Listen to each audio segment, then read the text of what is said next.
नमस्कार आप सभी को, मैं Sarita Kulkarni astro life junction channel में आप सभी का स्वागत करती हूँ। आज बात करने वाली हूँ 2026 के ईयरली प्रेडिक्शंस पर। प्रत्येक लग्न अनुसार ये वर्ष कैसा रहेगा इसके ऊपर हम बात करने वाले हैं। इसे जानने के लिए हमने जो 4 मेजर ग्रह होते हैं जो कर्म सिद्धांत या कार्मिक साइकिल में सबसे बड़ा योगदान देते हैं या जिनका एक रोल होता है, वो है गुरु, जो हमें शिक्षा देते हैं कि जीवन जीना कैसे है। फिर शनि की जो फिलोसॉफी गुरु ने बताई है उसके ऊपर प्रैक्टिकल चलना कैसे है, उसका एग्जीक्यूशन कैसे करना है, वो शनि बताते हैं, क्योंकि शनि जो है वो कर्म है हमारे जीवन में, और शनि ही उस कर्म का दंड देते हैं या फिर रिवॉर्ड देते हैं। तो शनि भी बहुत महत्वपूर्ण होते हैं क्योंकि शनि 2.5 साल तक एक राशि में रहते हैं, गुरु लगभग 1 साल या 13 महीने तक रहते हैं। और राहु केतु को बहुत अलग अलग तरीकों से लेबल किया गया है कि जो राहु केतु है वो कार्मिक सिद्धांत या कार्मिक जो साइकिल होती है किसी के जीवन में, उसे वो किस तरह से घटित होती है उसमें राहु केतु का बहुत बड़ा योगदान होता है। राहु केतु किसी भी राशि में लगभग 1.5 साल रहते हैं, 18 महीने। राहु जहां पे डिजायर है वही केतु कहते हैं कि इस डिजायर के पीछे मत भाग, क्योंकि इसी के कारण तेरी नैया डूबी है ना। तो हम आज 2026 का ये जो पूरा साल है, वार्षिक फल है, इसे हम इन ग्रहों के थ्रू देखने वाले हैं। इस वीडियो में आप नॉर्मल जो इस राशि के लिए ये साल कैसा रहेगा ये आप ऑलरेडी YouTube पे वीडियोस पे देख ही सकते हैं, परंतु मैं क्या अलग लेकर आने वाली हूँ आपके सामने। मैं गत जन्म का चक्र जो होता है उस पास्ट लाइफ के जो प्रारब्ध के भोग है या पास्ट लाइफ के ऐसे कौन से कर्म हैं जो इस साल आपके समक्ष खड़े हो सकते हैं और उनको आपको सामना करना है, उनको आपको पूर्ण करना है, वो पेंडिंग कर्म पूर्ण करना है। उसी के साथ साथ जब हम पूर्ण करने की बात करते हैं तो पूर्ण करते समय हमें साम दाम दंड भेद सभी कुछ लगाना पड़ता है, चारों पुरुषार्थ के साथ में उसे पूरा करना होता है, और हम तंत्र की सहायता भी यहाँ पर लेते हैं। ब्लैक मैजिक की बात यहाँ पे बिल्कुल नहीं हो रही है। तंत्र अर्थात जो बिल्कुल एक क्लैरिफाइड सिस्टम है, उस सिस्टम के थ्रू अगर आप किसी प्रॉब्लम को अप्रोच करते हैं और उस सिस्टम के थ्रू, उस स्ट्रेटेजिक प्लानिंग के थ्रू अगर आप उस प्रॉब्लम की सॉल्विंग करते हैं तो आपको सक्सेस निश्चित ही मिलती है। तो ऐसे कौन से योग हैं जो खड़े होंगे या जिनके ऊपर आपको काम करना चाहिए, या प्रारब्ध के अनुसार आपके लिए क्या होगा ये वर्ष, ठीक है। इसी के साथ साथ मैं ये भी बताने वाली हूं कि ये जो पूरा साल है साधक लोगों के लिए, जो तांत्रिक लोग हैं, जिनकी 12 राशियों में से जो भी तांत्रिक डिवाइडेड हैं, गृहिणियां हैं या स्टूडेंट्स हैं या एक कॉमन मैन है, उन सभी के लिए ये वर्ष किस तरह से हो सकता है। पूरी सृष्टि जो है वो 12 राशियों में विभाजित है, राइट। तो हम शुरू करेंगे कि प्रत्येक लग्न राशि के अनुसार 2026 आपके लिए क्या लेकर आ रहा है इन 4 ग्रहों के माध्यम के अनुसार, ठीक है। इसके पहले कुछ अनाउंसमेंट आपसे शेयर करना चाहती हूँ। मैं सरिता कुलकर्णी वैदिक एस्ट्रोलॉजर हूँ और गत जन्म के चक्र को देखने वाली साधक भी हूँ।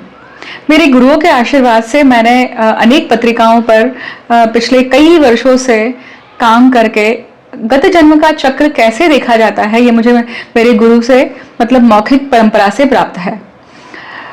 व्यक्ति जीवन में कहाँ अटका हुआ है, क्यों अटका हुआ है, उसका जीवन वैसा लूप में अटका हुआ क्यों है, चाहे वो पैसों का लूप हो, चाहे वो रिलेशनशिप का हो, चाहे वो खुद से डिससेटिस्फाइड हो, या कोई भी जीवन की जो प्रॉब्लम है वो क्यों है, उसका क्या कारण है। सब कुछ होते हुए भी व्यक्ति सुखी क्यों नहीं है, खुश क्यों नहीं है, इसका उत्तर हमें गत जन्म के चक्र में मिलता है। मैं उसी चक्र को देखकर व्यक्ति को मार्गदर्शित करती हूँ और रिटन रिपोर्ट्स भी मैं तैयार करती हूँ। हस्तलिखित रिपोर्ट होती है, मतलब एक्चुअली हैंड टाइप्ड होती है, परंतु जो रिपोर्ट, अभी 3 प्रकार की रिपोर्ट्स अवेलेबल है। 5 ईयरली प्रिडिक्शंस की भी मैं रिपोर्ट देती हूँ, ईयरली प्रिडिक्शन का भी उसमें समावेश होता ही है। उसी के साथ साथ 7.5 की एक बहुत विस्तृत रिपोर्ट होती है, जिसमें पूरे 7.5 साल व्यक्ति का जीवन किस प्रकार से होगा, ऐसे कौन से प्रारब्ध के कर्म आपके खड़े होने वाले हैं जिसको लेकर आप प्रॉब्लम्स में आ सकते हैं, या फिर उन प्रॉब्लम्स को कैसे मिटाना है, उन प्रॉब्लम्स की इंटेंसिटी कैसे खत्म करनी है, ऐसे कौन से दुर्गुण हैं आपके जिसके कारण आपकी वो 7.5 आपके लिए बहुत दूभर हो सकती है, उन सभी चीजों के बारे में। और गत जन्म में आपने ऐसा क्या कर्म किया था जिसके कारण इस 7.5 में वो कर्म आपके खड़े होंगे और आपको, आपके लिए चाहे वो रिवॉर्डिंग हो सकते हैं या फिर पनिशमेंट हो सकती है। इसका पूरा विस्तृत लेखा जोखा जो है 7.5 साल, ये पूरे मंथ वाइज में रिटर्न करती हूँ, मतलब लिखती हूँ और उसकी रिपोर्ट तैयार करती हूँ।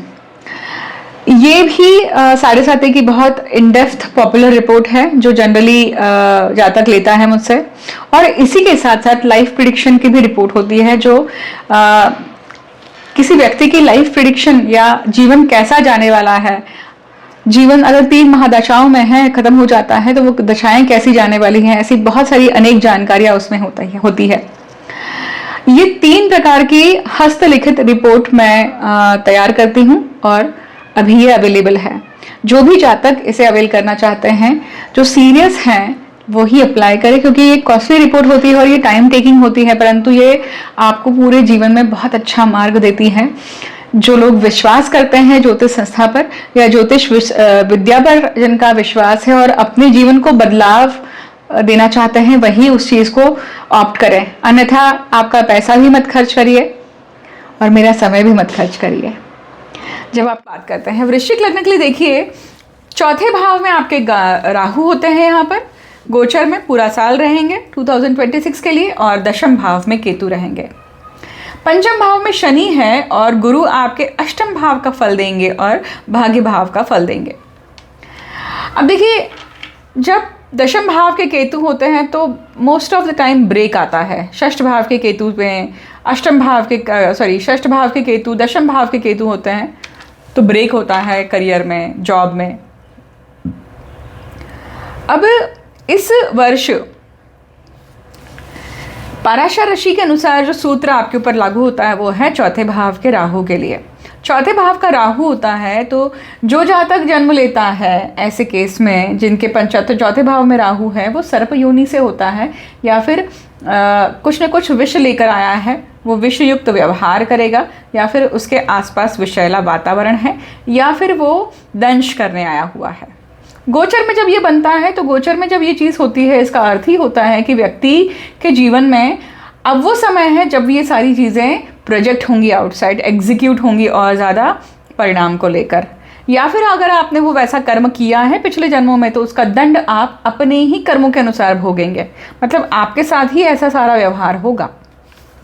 उसमें डिसेप्शन भी आ जाता है, मैनिपुलेशन भी आ जाता है, झूठ भी आ जाता है। अब सर्प योनि मतलब क्या है? जो या तो वो बदला लेती है या फिर पूर्वज आता है जो बदला लेना चाहता है, ठीक है। क्यों? क्योंकि ऐसे समय पे जो जातक जन्म लेने वाले हैं वो धुरंधर तांत्रिक होंगे। क्यों? क्योंकि 8th भाव में गुरु है अभी और 4th भाव में राहु है। राहु तंत्र को दिखाने वाले हैं, राहु से तंत्र देखा जाता है, राइट।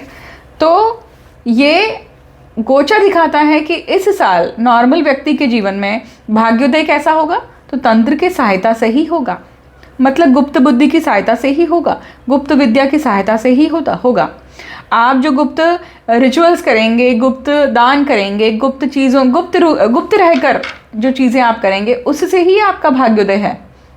तो सबसे पहले तो सील कर लेनी है। अगर आप कोई प्लानिंग कर रहे हैं, कोई चीज़ शुरू करने की कोशिश कर रहे हैं, तो जब तक वो पूरी तरह से हो नहीं जाती है तब तक उसके बारे में उल्लेख नहीं करना है।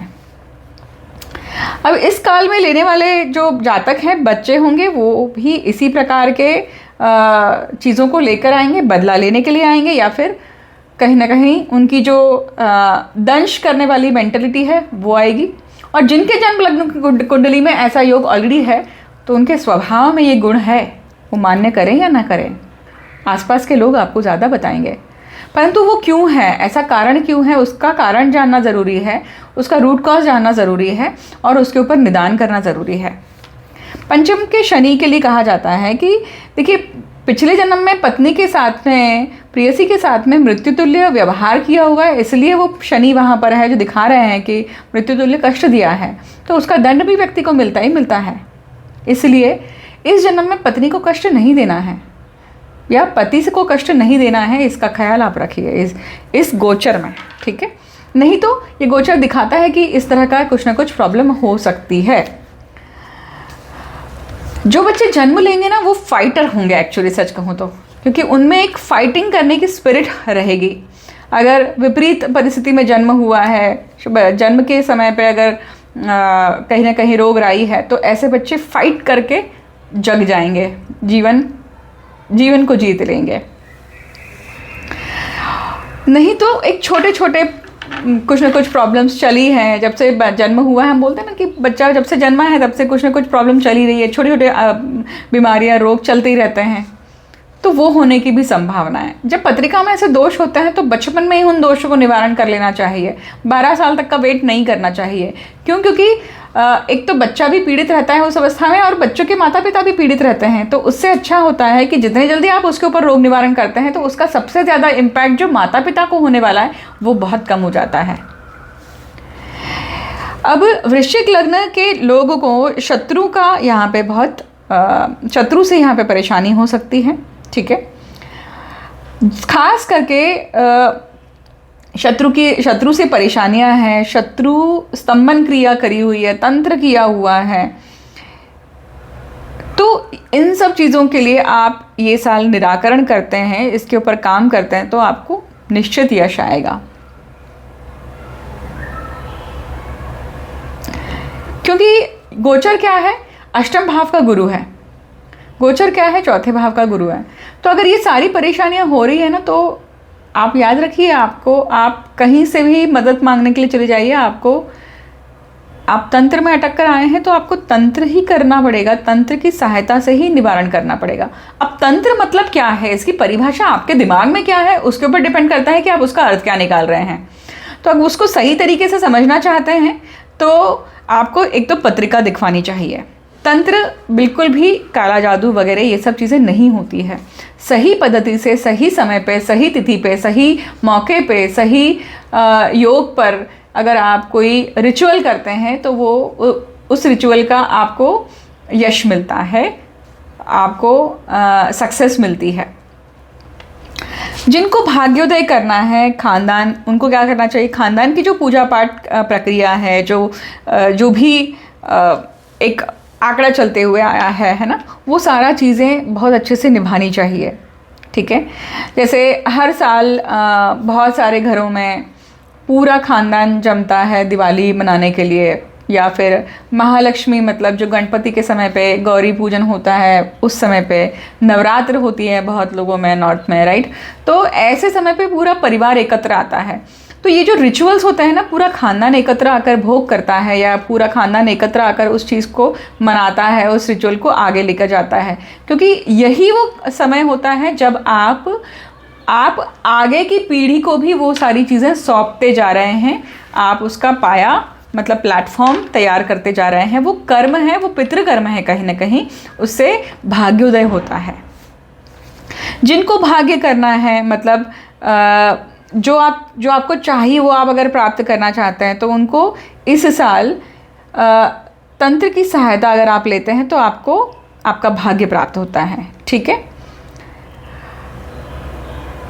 अगर आपने तंत्र किया है इस साल, मान लीजिए, या तंत्र की सहायता से अगर आपने कोई रिचुअल किया है तो वो वेस्ट नहीं होगा आपका पैसा। दैट्स व्हाट द गोचर इज शोइंग है राइट नाउ, ठीक है।